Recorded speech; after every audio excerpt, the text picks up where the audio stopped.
Dr. Mark J. Prescott, Director of Policy and Outreach, NC3R, London, UK. His address will acquaint us with the education and training resources of NC3R. Sir, it is our good fortune to have you with us here today. I invite Dr. Mark J. Prescott to the stage. Over to you, sir. Scientific importance of the 3Rs and resources that the NC3Rs has produced which can support Indian scientists and veterinarians and animal care persons in implementing the 3Rs here in India. The NC3Rs is an independent scientific organisation established by the UK government to provide leadership on the 3Rs. And what we do is use the 3Rs as a framework to support better animal welfare, to support better quality science, and to support innovation and new technologies which benefit the UK economy. We work across the biosciences sector, we work with other research funders, with regulators, with learned societies. We work on everything from veterinary vaccines through to pharmaceuticals and basic research. Our budget is about £10 million per annum, and we're now 30 staff. And we do three things. We fund research and early career development to develop new tools which enable scientists to do their work, but with reduced reliance on animals. We support open innovation and commercialization of technologies which benefit the 3Rs. And we support changes in policy and practice and regulations through the work that our own scientists, our postdoctoral scientists, do in the office, collaborating with many people from academia and industry. And there's more information about the NC3Rs on our website. That's the web link. Please take a look. Now, what we've done over the past 13 years is modernize the 3Rs. We've made them relevant to scientists, and that's been really important. So these are our contemporary definitions of the 3Rs. So replacement, yes, it's about non-animal methods, but it's also about accelerating the development and use of the very latest scientific technologies to address questions without using animals. Reduction is about minimizing the number of animals that are used to answer a question, but it's also about appropriately designed and analyzed animal experiments that are robust and reproducible and truly add to the knowledge base. And we heard from NC3R's colleagues yesterday in the pre-conference workshop about the importance of really robust experimental design and reporting. And refinement, yes, that's the one about minimizing pain, suffering and distress caused to animals. But it's also about advancing research animal welfare and exploiting the latest in vivo technologies and learning about the link between animal welfare and scientific outcomes. And improving welfare can improve scientific outcomes because the two are connected. Now, I also have a journey in my talk, and it's a journey of 3Rs awareness. And this is the journey that we've had in the UK over the past 13 years. When we began as a 3R centre, many scientists were ignorant of the 3Rs, despite the requirement to implement the 3Rs in our legislation on the use of animals in science. And then they became aware of the 3Rs, but they didn't really understand them. So refinement, people often think it's something to do with improving your experimental technique and not about the welfare of animals. And then they began to understand the 3Rs, but there was little real activity on the ground, little implementation. And then finally, I think when scientists and others appreciate the scientific importance of the 3Rs and the benefits it can bring to their business, then you start to see real action on the ground. Now, maybe Dr. Pusala can tell me, but is this a capability, what was it? Maturity model? Yes, it's a complete coincidence, but you can see the parallels with what you've just presented. Now, providing funding for 3Rs research has been absolutely critical to our success. And when we began, we asked scientists in 2007, have you ever applied for 3Rs research funding to improve what you do to implement the 3Rs? And you can see that the vast majority have not, because they didn't see it as relevant to their work, or they weren't aware of the opportunities to achieve that funding. If we look at where we are now in November 2017, to date we've made 360 awards totaling about £75 million, which is about 6.5 billion rupees, for research to develop non-animal alternatives and to reduce and refine work. We have over 500 scientists funded by the NC3Rs, but many more have applied and not received funding because our schemes are very competitive. And we also fund PhD studentships and fellowships. So where are we now? Well, I think we have the 3Rs integrated as part of mainstream bioscience. There's active participation of scientists at all levels, from the junior investigators to the very senior.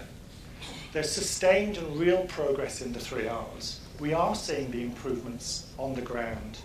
And there's a knowledge base that's being translated into changes in policy and practice and regulations. And there's greater willingness to critique the animal models and to try new approaches.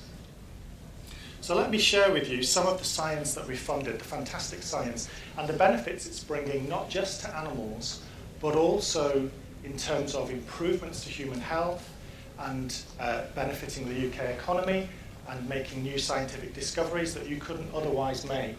So my first example is about epilepsy research. And it's using a non-sentient model, a non-mammalian model. So the world's most frequently prescribed treatment for epilepsy is a drug called sodium valproate. It has other names, but this is used to treat seizures and epilepsy. And it was discovered by accident by French scientists over 50 years ago. But despite many animal experiments trying to figure out the mechanism of action of this drug, we were not able to do that in rodent models until a scientist that we funded was able to do it using a very primitive organism, Dictyostelium, which is a social amoeba. And he was able to discover the mechanism by which sodium valproate blocks seizures in this very primitive organism. And having discovered this mechanism, he was then able to use Dictyostelium to screen for new compounds with anti-seizure activity. And he discovered a class of fatty acids which were very effective in reducing seizure activity. Now, of course, he had to then test those compounds in rodent models before first time in man. But he was able to reduce his rodent use by about 98% by using this very primitive organism as a screen for those compounds. He then signed an agreement with Nestlé's health science company, Vitaflo, to market this new fatty acid as an improved alternative to the ketogenic diet which is used to treat childhood epilepsy. And actually this Dictyostelium model has also been used in the study of asthma. I mean, these animals don't have airways, to study bitter tastings and emetic liability. So a very useful model, but a really primitive organism, an example of replacements of mammalian models. My second example is a surgical refinement which has led to reduction, and it's about reducing variability in experimental stroke models. So over 150,000 strokes occur in the UK, with 1 million stroke survivors having long-term disability, costing the NHS about 3 billion. And here in India, about 1.5 million strokes occur per year. But rodent models have very poor record of translating into effective treatments in the clinic in stroke. So there's a real unmet medical need here, and the models can cause high animal suffering. Now, the most common experimentally induced stroke model, ischemic stroke model, is to introduce a filament into the blood vessels to block the middle cerebral artery to cause the stroke. And the filament is introduced by making an incision into a blood vessel, for example, the common carotid artery, inserting the filament, the stroke occurs, and then you remove the filament, and then you tie off permanently the incision in the artery. Now, lesion volume in stroke depends on reperfusion of blood into the stroke lesion. And the traditional tying off of the common carotid artery means that reperfusion cannot occur through that artery, and it occurs instead through the circle of Willis, which is a very highly variable anatomical region in mice. So you get a lot of variability in the lesions. And with NC3Rs funding, a researcher in Leicester, Claire Gibson, has developed a new model where the incision is repaired using a tissue pad rather than ligation, so you can get reperfusion through that artery.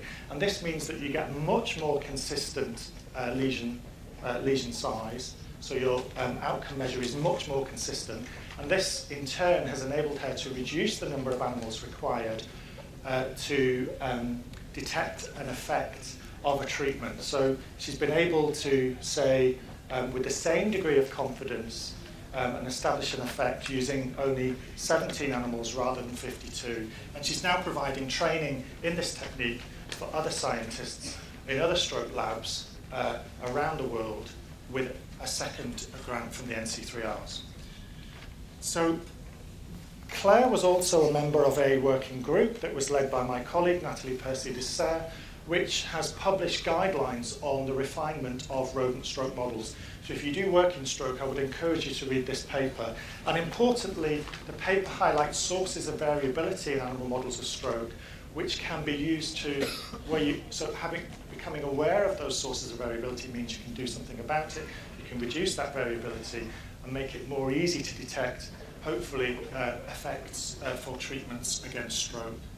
And this is an example of just one of the resources that NC3Rs produces, and we have many working groups looking at applying the 3Rs to many different models and disciplines, and I'd encourage you to look at our website and read those papers. And I hope you can see that by applying the 3Rs to animal models of disease, we can not only reduce the harms caused to the animals, but also to maximize the benefits that we get from use of those animal models. So if we have models which are limited and not fully characterized and don't really match the human target, if we have inappropriate study design, if we have invasive procedures and very severe endpoints, we not only have a high degree of animal harm, but we also have poor models. If we're able to refine the model and understand it better and make it more scientifically valuable and reduce the harms to the animals, we will not only reduce our harm, but also maximize our benefits.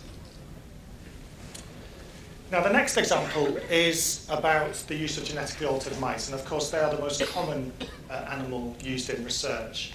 And it's very important to measure the behavior of these animals for a number of reasons. Not only because we have a duty of care to these animals, so we need to assess their welfare so we can improve it. And we do that, for example, by looking at normal behaviors in these animals like digging, climbing, resting. But we also have many mouse models of disease, including genetically altered models. And for those, it's important that we are able to use the behavior of the mice to assess the symptoms that we see in those neurological models of disease. So we may look for abnormal behaviors like hyperactivity, disturbances to sleep, animals isolating themselves. But think about it for a moment. How do we do this measurement of mouse behavior? Well, we do it during the day. And of course, this is not the active period of mice. And there are circadian changes in activity and behavior in mice. We do it in apparatus, perhaps a series of apparatus. Now, the novel test environments that we put our mice into can be stressful for the mice. We do it when they're isolated or housed alone, and social isolation is stressful for social animals like mice. And we often do it after we've handled the animals in some way, perhaps by the tail, which can also induce anxiety. So you can see that actually there are lots of opportunities, or perhaps we're not doing our testing at the right time and in the right way to properly understand the behavior of the animals and to use these animal models in the right way. So I'm going to give you an example of a piece of work that was funded through our Crack It Challenge program.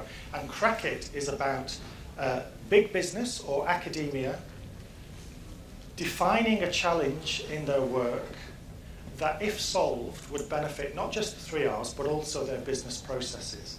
And then that challenge is pitched to the scientific community, and people bid for contracts for research to solve the challenge.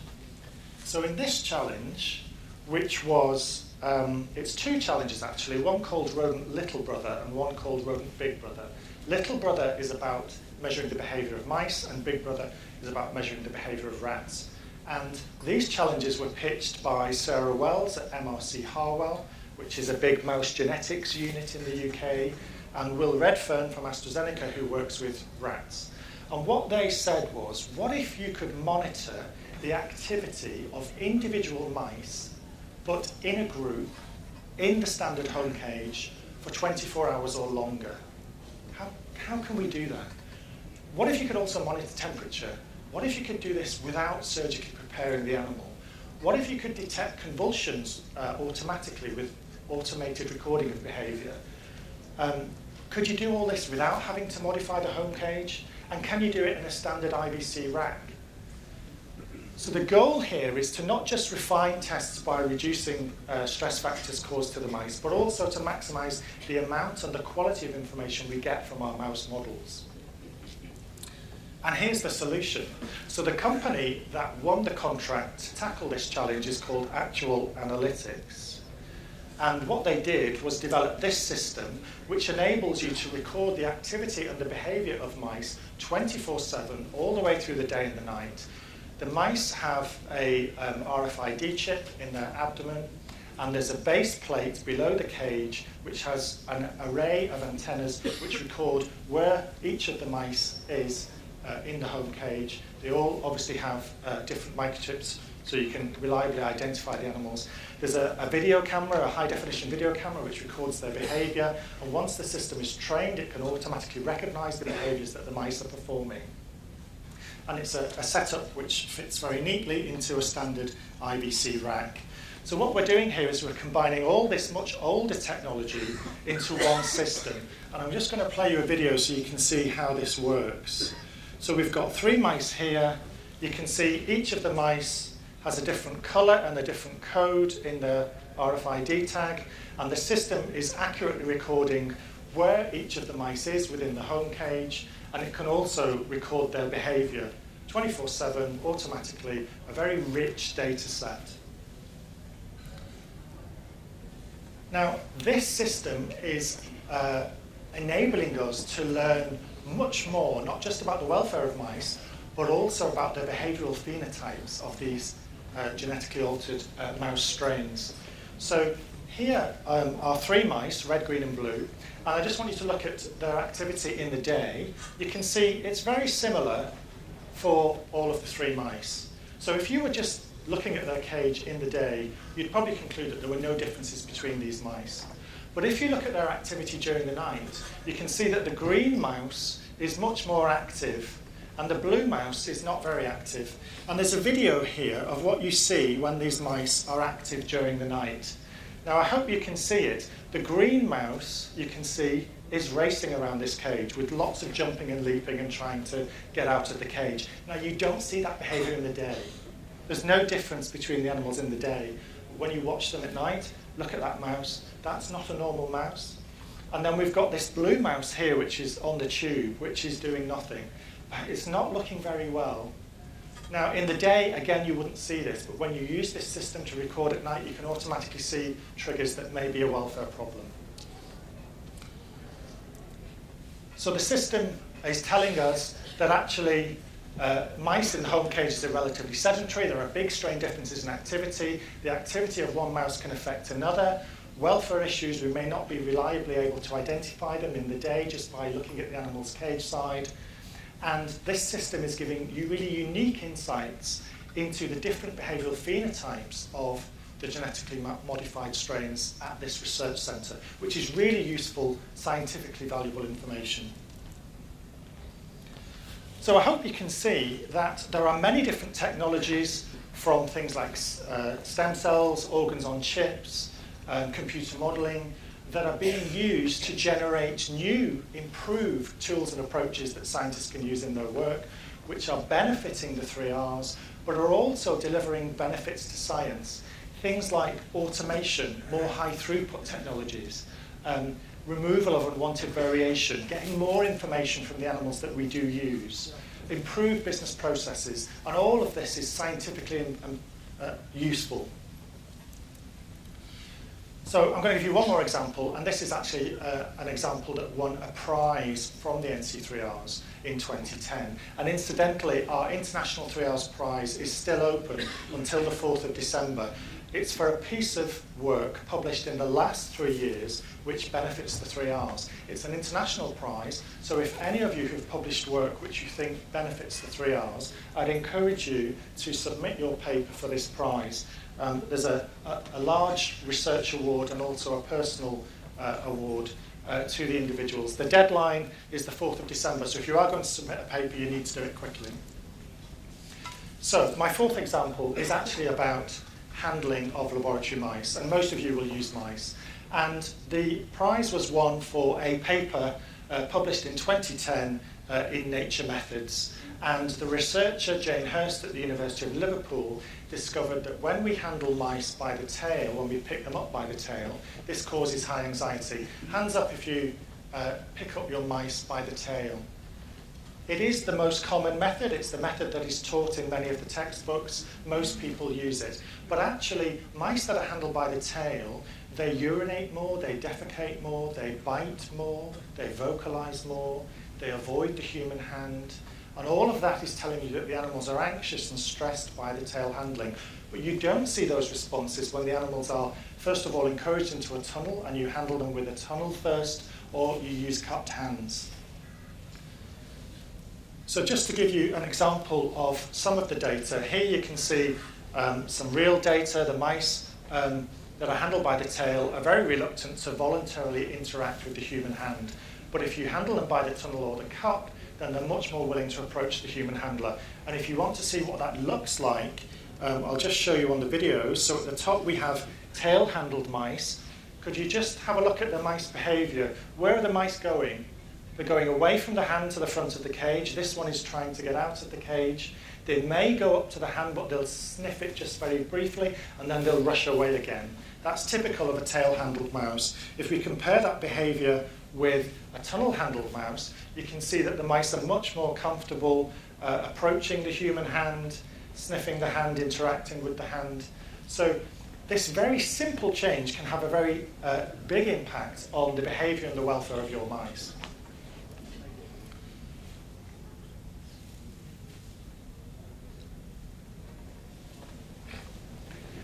And this work is starting to be replicated. People have looked at other behaviours, and it's a very robust finding, actually.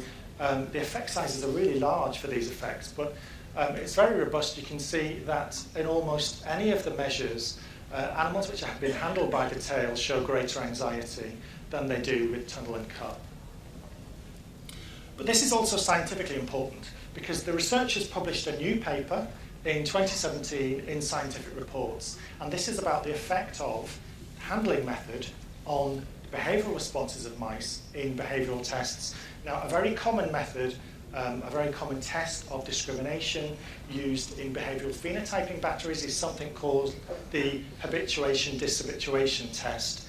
And what you do is you expose the mice to a stimulus.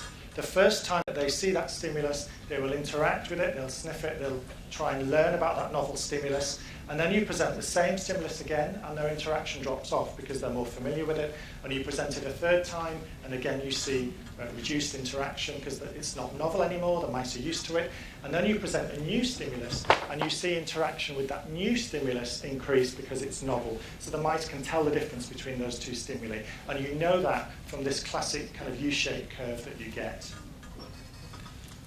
Now, if we compare the behavior of mice handled by the different methods, you can see tunnel-handled mice, you get the classic U-shaped response.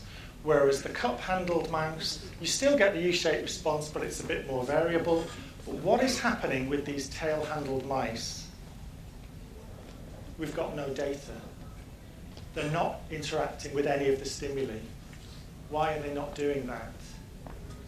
Because they've been made anxious by being picked up by the tail. And you can see this effect in things like a radial maze. So this video will show us two mice. This one has been handled by the tail. This one has been handled by a tunnel. I hope you can see the mouse there. It's in the middle of the maze. The video hasn't frozen. The mouse has frozen. It's not moving.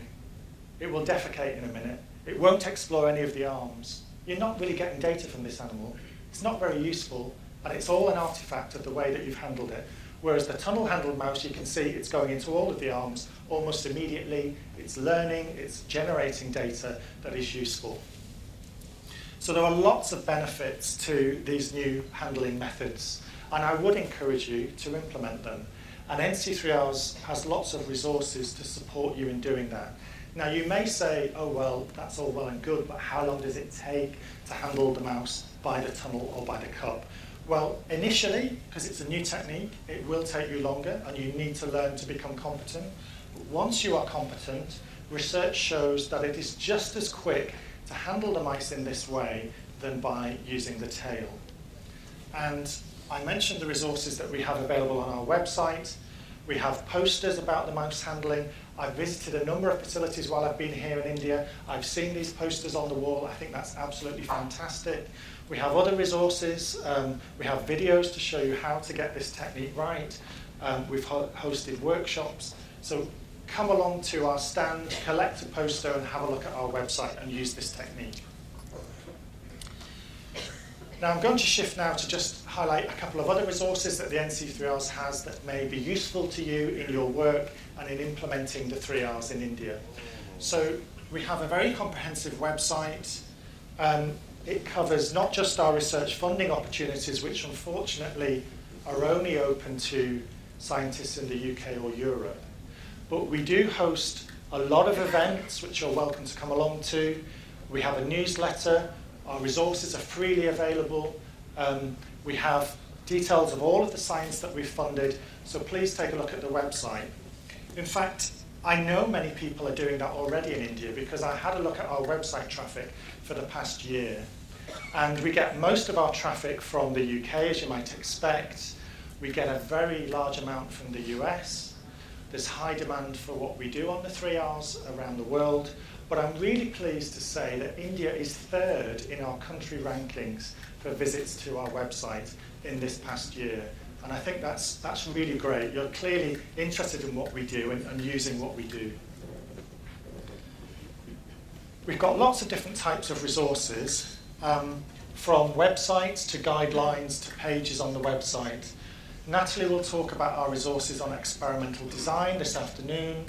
We've got many resources on animal procedures. We have a website on how to sample blood from laboratory animals by many of the common techniques in many of the commonly used species. We're revising this website at the moment and adding new video material and new images. We have a site called Procedures with Care, which is about both administering substances to animals by all the common routes, but also aseptic technique in rodent surgery.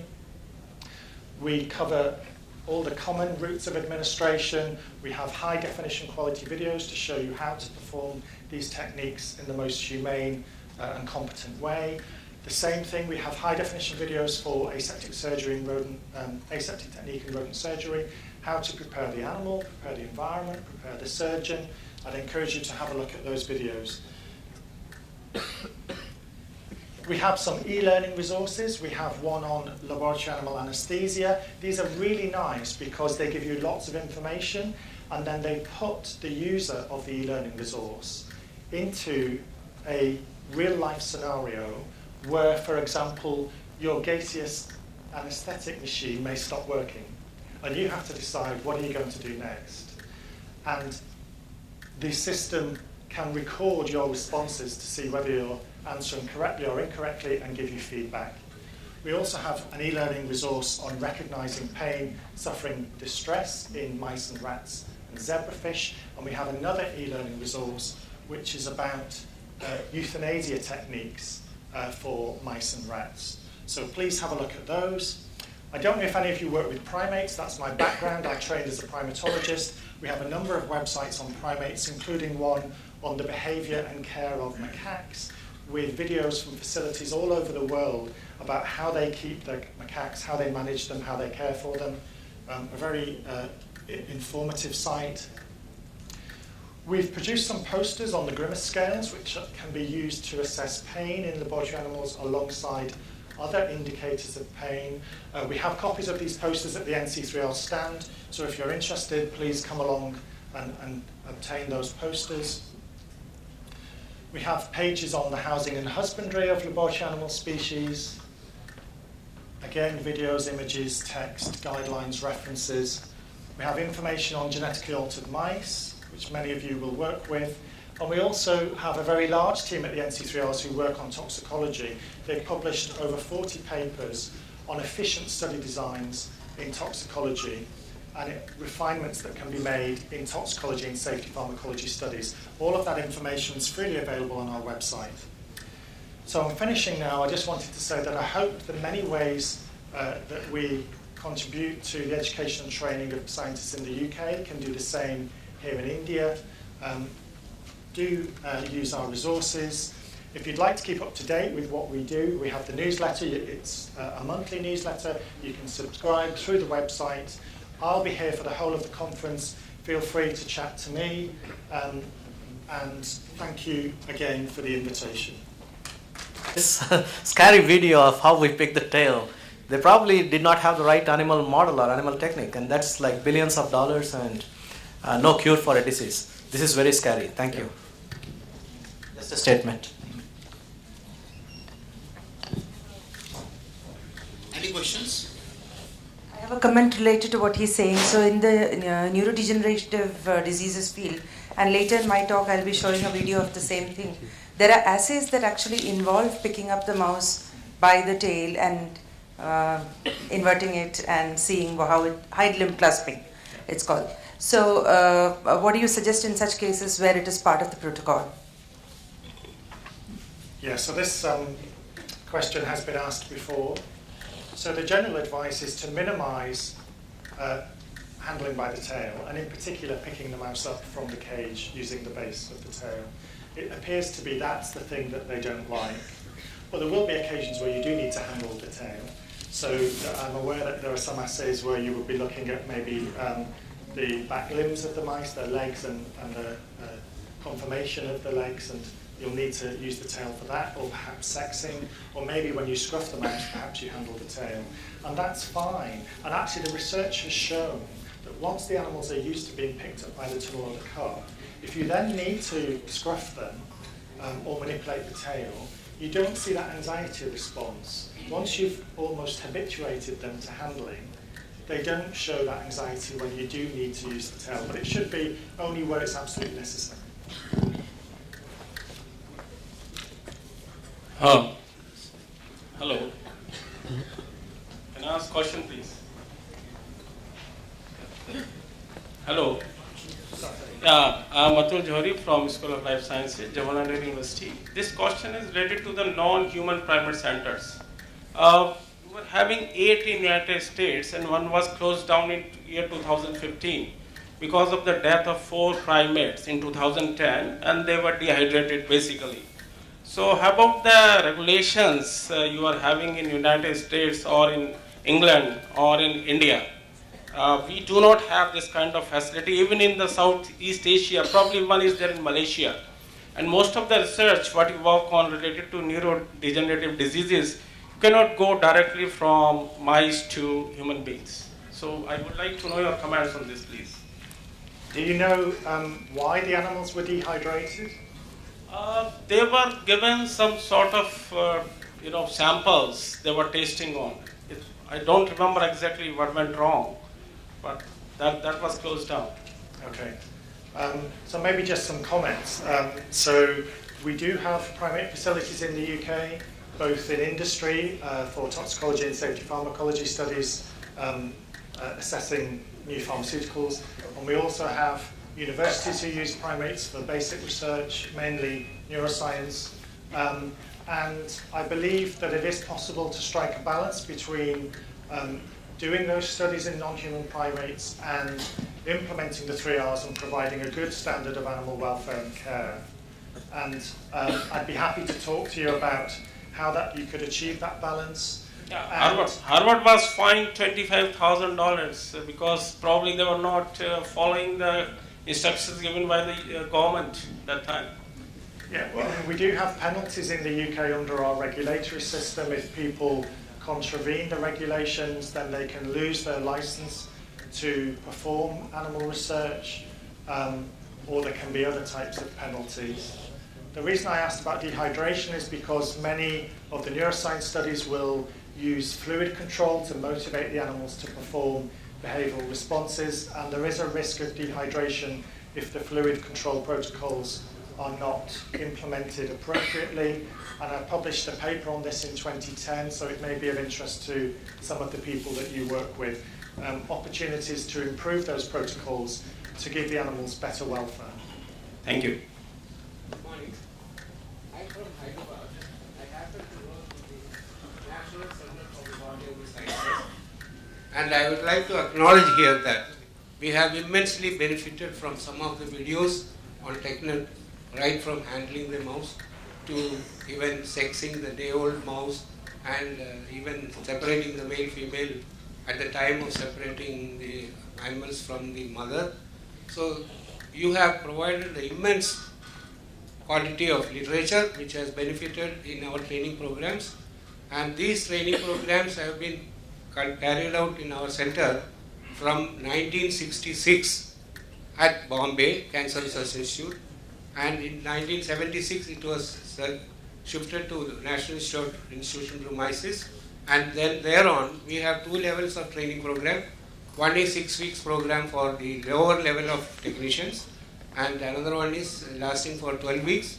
And these training programs are conducted every year without fail, except 1 year, 1993, when one of the ministers in this country invaded and encroached our facility and took away some of the animals, so we had to stop training that particular year. Now here again, I have a question that you showed in one of the experiments in the behavior of mice. You incorporated RFID into the mouse. Was the chip incorporated into the mouse muscle? So it's implanted subcutaneously into the abdomen of the mice. Do you think that it did not change the behavior of the mice? No, I don't think it would. So it's done under sedation, and then when the mice recover, they appear to be perfectly fine. It's quite common for some types of studies to use the small microchips. Some people use them for identification of their animals These anyway. are the microchips, or these were the... There are different types of RFID chips available. Well, we could talk afterwards maybe, and I can tell you which type it is. Okay, thank you very much.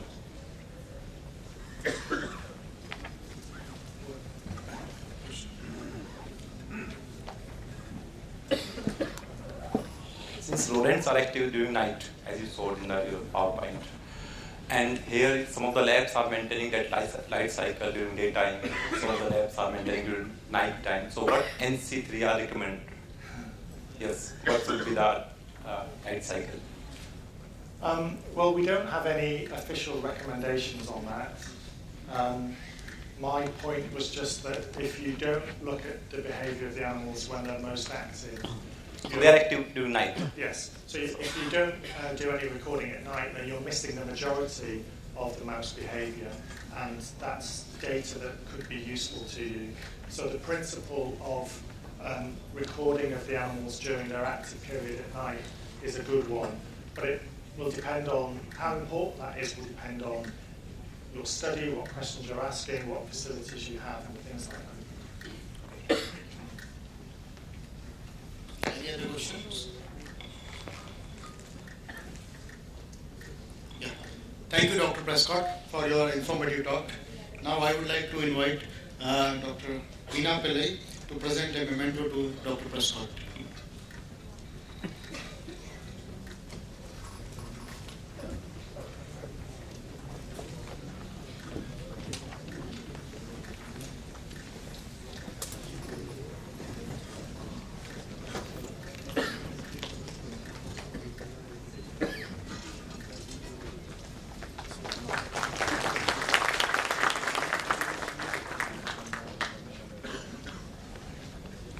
participants of the poster display session are requested to please put their posters on display. For help, please contact the volunteers on the registration desk. Thank you.